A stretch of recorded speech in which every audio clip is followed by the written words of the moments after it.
Hello and welcome to Church at Home with Rachel for Monday, the 5th of January, 2026. We're back onto a regular pattern here for Church at Home now that we've moved through the Christmas holidays. It is still Christmas until tomorrow with we celebrate Epiphany. Today, however, I don't want to talk about Christmas or Epiphany. I feel the need to speak about what has happened over the weekend in Venezuela. I do not want to be political. That is a lie. I do want to be political. I'm going to try not to be political. I think what we all need to focus on right now is prayer. I know that some of you don't really believe that prayer is effective, but I would rather live in a world where I try to believe in prayer and go ahead and pray. And if the prayers don't work, so be it. But if prayer does work and we don't pray, then what have we done? Well, I am, of course, very frustrated and angry about decisions that have been made on every end, recognizing, of course, that the regime that was in Venezuela was not a perfect democratic regime.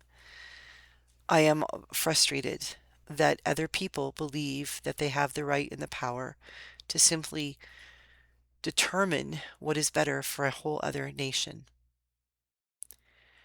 I am also aware that Christianity has been blamed for exactly that as well. Now is not the time to throw stones. Now is not the time to simply start saying, well, if Christians weren't involved in this, then this never would have happened, or things like that.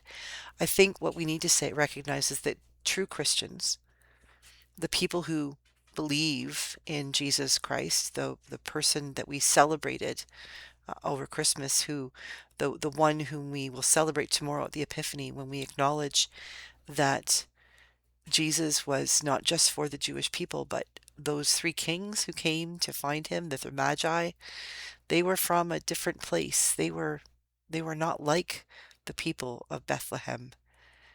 And that is the first moment at which we recognize that Jesus came for all of people, Jew and Gentile alike. And that is the world we should be working toward.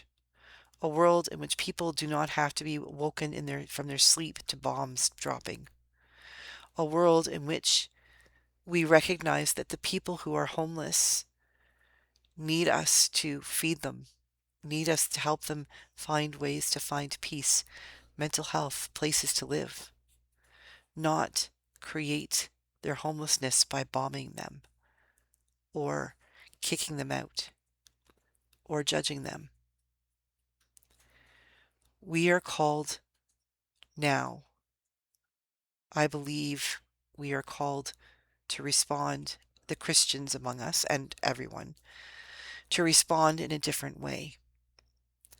We can't look aside any longer and say, it's not my problem. The problem is here. The problem is in our hemisphere. The problem is facing us with possibilities of who's next. I'm not a social activist. I have no power. I do not have a voice to speak on behalf of the masses, nor do I have an audience to which to speak. But I do have the ability to pray to the one who will listen, the one who ultimately has the power, even if we cannot understand how that power is enacted, how it is used.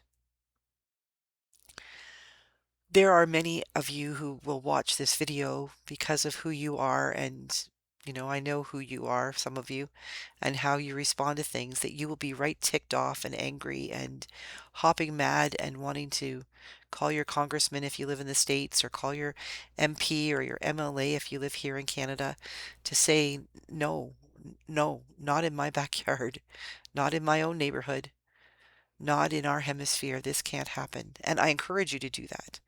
And I encourage you to find the ways that you have been gifted to seek out and serve other people? What gifts do you have? What opportunities do you have to respond? We are called, though, as Christians, first to pray. And so I invite you to prayer. I invite you to consider how you will respond when God answers your prayer. If God prompts you to write to your congressman or your MP, if God says to you, call around and ask people if they know of anyone who lives in Venezuela that you could just pray for them by name. Pray for the people of Venezuela. People for the new acting president or prime minister or whatever, how they work. There was announced on Sunday who their new person would be, um, separate from the one who indicated that he would be running Venezuela. They are a sovereign nation, and they need our prayers so they can move forward. There are many people who are expatriates of Venezuela who are happy about this because they see this as an opportunity for regime change. May that be so, but in God's way, not in the way of man. And so I ask you to pray. And if you don't pray, think your good thoughts, do your good works, figure out what you can do to seek out and serve others. Because whether we realize it or not, this is going to hit home. This has now come a lot closer than Russia and Ukraine. This is literally in our own backyard. And so I ask you to be patient. I ask you to pray. And I ask you to have hope. Don't give up. And if that means, you keep your Christmas tree up until like July to give you something beautiful and wonderful to look at, then go for it. Do what you need to do so that when you get up in the morning, you recognize that there is joy in the world and there is possibility and there is hope. Because we will all get through this. The people of Venezuela will get through this. The people of the United States will get through this. How we get through it with them, how we help them, how we encourage and pray for them, will determine what the world will look like at the end of all of this.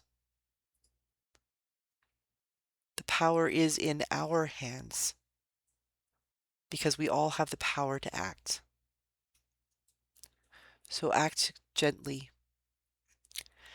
Act toward peace. Pray for all the people involved. Pray for those who are powerless, and pray for those who have power, that their hearts might be changed, that they will see the goodness in God's creation that we know is there, that miracles might occur. Because while I believe in the power of prayer, I also believe in miracles. And Lord knows we need some big ones right now. Have a prayerful day.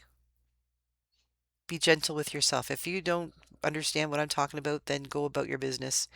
If you are feeling overwhelmed or concerned or confused about this, sit with that.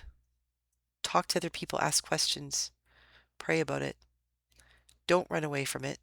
Don't pretend it doesn't exist, because that's where we run the risk of it happening even more. God bless you. I will see you again tomorrow for Church at Home with Rachel. And feel free to comment or email. Let me know how you're doing. God bless.